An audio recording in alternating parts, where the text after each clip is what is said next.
Tetsuya pushed open the heavy door, seeking silence after a long week. He never expected to be recognized. Good evening, Tetsuya Maeda. I've been expecting you. How does she know my name? I've never set foot in this bar before. Yamazaki 12, on the rocks. You hate anything sweeter. You always have. She knows my drink. She knows my face. Like she's read my entire file. I should walk out. You're still in procurement at Yamakoshi. The transfer 2 springs ago was rough on you. Did my coworker put you up to this, Tanaka? Did he tell you my life story? No one told me. I know about the divorce. Yuki kept the apartment. You still haven't let go. That's enough. Who are you? What do you want from me? Sit down, Tetsuya. I'll explain everything. But you'll want a second drink first. Your mother, Miyako. She loved Hakai-san Junmai. I keep a bottle for nights just like this. My mother's name. Her favorite brand. This has crossed every line. Without waiting for a reply, she uncapped a ceramic bottle and poured a clear stream of sake into a fresh glass. How do you know about her? Answer me now. Sit, drink. I've waited 12 years. You can give me 5 minutes. 12 years? The gap in my memory tightens into a knot in my chest. He lifted the sake to his lips. The scent hit him like a forgotten dream. Sweet rice, green apple, his mother's soft laugh. This taste, it's exactly as I remember from her cup. How do you have this? I've been waiting for you to walk through that door. Now, listen, please. She took a slow breath, her voice steadying as she prepared to unearth the secret she had carried for a dozen years. 12 years ago, an 18-year-old girl sat in a 24-hour internet cafe. She had run from home, broke and alone, for a week. A stranger paid her cafe bills. She never learned his name, but she never forgot his face. That stranger was you, Tetsuya, the young man who paid my bills without a word. That's impossible. I have no memory of this. Absolutely none. She unfolded a yellowed napkin. On it, in careful handwriting, "When you can, pay it forward." This is my handwriting, but the memory, it's as if it never happened. A flicker. The 20-year-old Tetsuya, tired and distant, handing cash to an internet cafe clerk without a word. Why would I do that? Why would I help a stranger back then? That's what I need to explain. Please, let me finish the story. Tetsuya sat motionless, the napkin a fragile bridge to a past his mind had buried. The bartender's secret was only beginning to surface. The girl who sat in that internet cafe, too afraid to go home, too broke to eat, that girl was me. This poised bartender, was that desperate runaway? It doesn't connect. She traced his name through university alumni lists, old address registries, and corporate shields, year by year, city by city. 2 years ago, I found Tanaka. He agreed to recommend this bar when the time was right. She had signed the lease for Bar Mujina 3 years earlier, building a place with one purpose: waiting. You planned this whole encounter. You built a bar just to meet me. Yes, you saved my life without knowing my name. I had to find you. The room tilts. A stranger built her entire life around a kindness I don't even remember. The napkin between them seemed to hum, a thin paper rectangle that had outlasted 12 years and countless forgotten days. He was no longer just a customer. He was the missing piece of someone else's survival, and he had no idea why. So Tanaka was part of this. The timing, the recommendation, all a setup. You used my coworker to lure me here. That's not gratitude. That's stalking. I needed a safe way. I never meant to frighten you, Tetsuya. Years of tracking my moves, my divorce. That's obsession, not thanks. It was the only path. I never harmed you. I only wanted to say thank you. His anger flickered. She wasn't defensive, just infinite patience, as if she'd expected this exact reaction. But I don't remember saving you. How can you thank someone for an oblivion? Your not remembering is the most important part. That's why you need to hear the rest. Every instinct screams leave, but the missing week pulls at me like a wound. He sank back onto the stool, the glass untouched, and gave a small, reluctant nod. The night was far from over. You don't remember because that week you were grieving. A loss so heavy it erased everything else. Grief? What are you talking about? I was just out of university then. Not your grief alone. A shadow fell over you and made you sleepwalk through those days. Stop speaking in riddles. What loss? Who? Someone very important to you. That week, you lost them. The words hit him like ice water. The emptiness in his memory suddenly had a shape, a jagged hole he couldn't see, but could feel. Who? I can't picture anyone. Tell me what I am missing. I want to tell you, but the words, they feel like they might break you. I've survived divorce, burnout, years of nothing. Just say it. She took a long breath, her knuckles white on the counter, and began the words she had rehearsed for a decade. The person you lost that week was your mother, Miyako. She passed away unexpectedly. A memory surfaced. A 20-year-old Tetsuya in black, staring at an altar, his mind blank, hands numb. My mother died? I don't remember her funeral. You were in shock. You paid for coffee at a dozen cafes that week, a tribute to her habit. An old photo, Miyako smiling, holding a sake cup. The image pierced through the fog of years. I remember. Paying for strangers. It was automatic. I didn't even see their faces. You paid for my internet cafe booth the same way.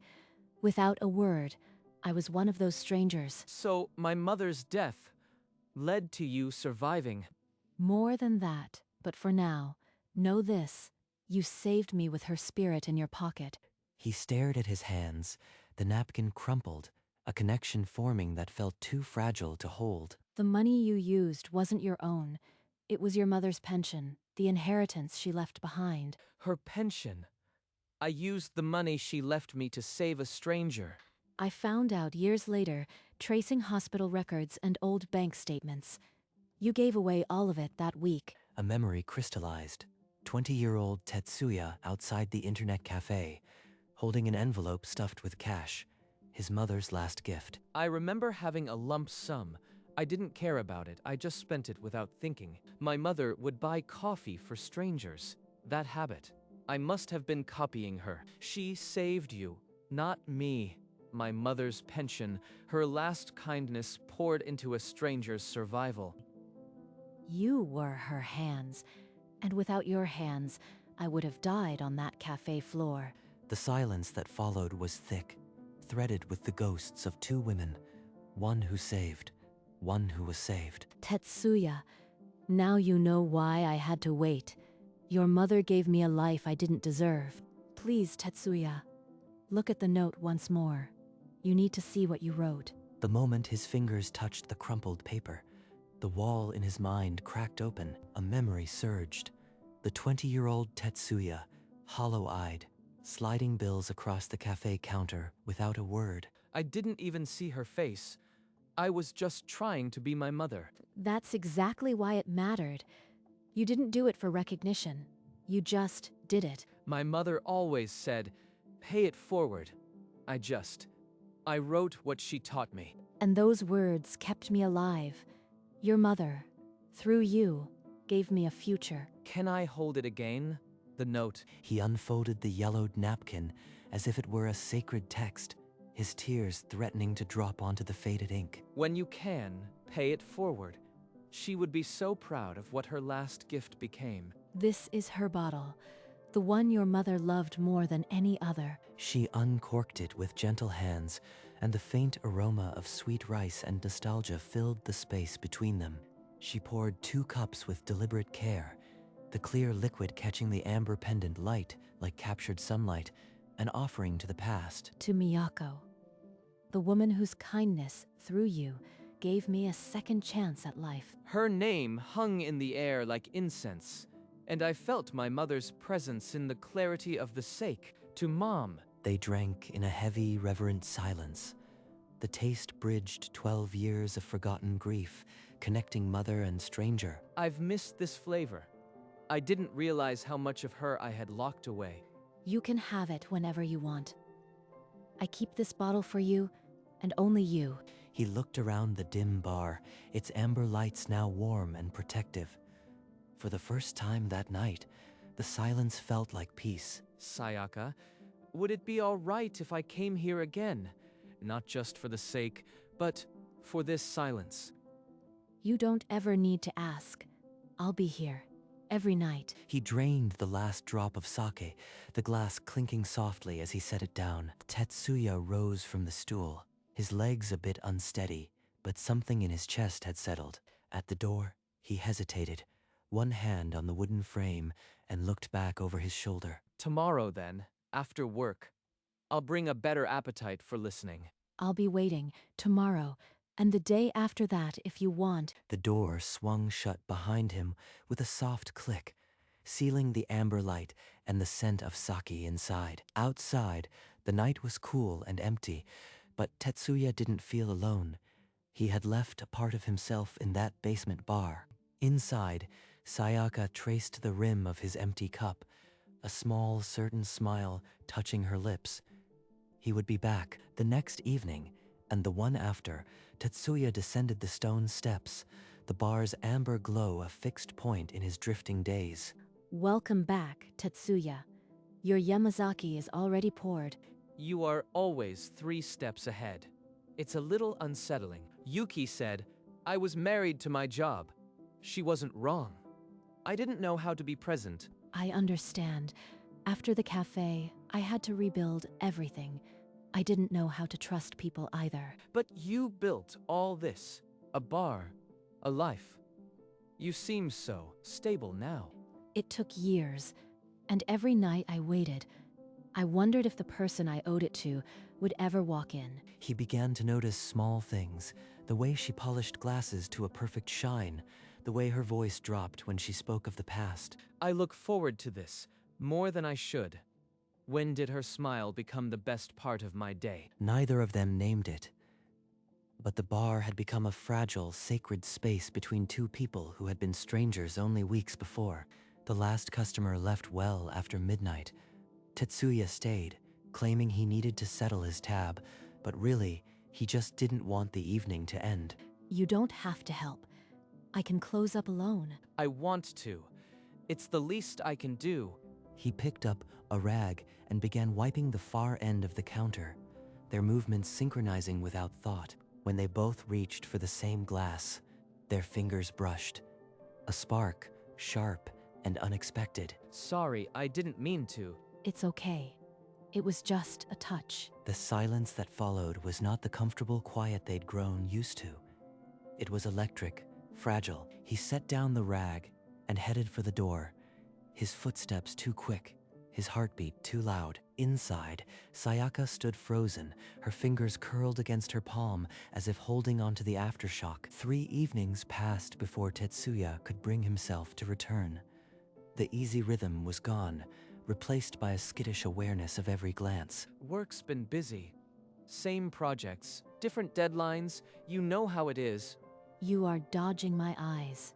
Did I do something wrong that night? Tetsuya, would you like to go out with me somewhere? Not here, somewhere neutral. Go out? You mean like a date? Yes, if you are interested, I'd like to see you outside this bar. There's a park near my place. The cherry trees might be in bloom. Sunday? I'll close the bar early that day. I'd like that. They both fell silent, picturing the park bench under the cherry trees. Sunday suddenly a landmark on a calendar they hadn't shared before. He left with a lighter step, and she watched the door close with a smile that reached her wine-red eyes. They met under the cherry trees, both dressed like ordinary people for once, the bar's rules left behind. You look different outside the bar. More at ease. You too. I've never seen you in sunlight. They walked along the paved paths, talking about nothing important, just filling the silence with easy words. He bought 2 cans of coffee from a vending machine, the same brand he'd once bought for strangers without a second thought. Thank you. I've missed simple things like this. This is the best day I've had in years. I didn't know I could feel this light. His hand reached for hers, and she didn't hesitate. She intertwined her fingers with his, a small, firm anchor. They walked toward the station, the setting sun threading gold through the cherry blossoms. Neither spoke, but the held hands said everything that had been waiting for 12 years. On a clear autumn morning, Tetsuya led Sayaka to a quiet corner of the cemetery, where his mother's grave rested under a canopy of turning leaves. Mom, this is Sayaka. The one I told you about. The one you saved without ever knowing. I brought this for her. The same sake she loved. I hope she can taste it through us. They stood side by side, heads bowed, the long-forgotten funeral now joined by a presence his mother had reached across death to meet. Thank you, Mom, for teaching me to pay forward what you gave. It came back to me when I needed it most. Sayaka slipped her hand into his, and they stood there, not for the dead, but for the living thread that had pulled them together. I'll visit her with you anytime you want. She's no longer just your mother. She's the reason I am here. She would have loved you.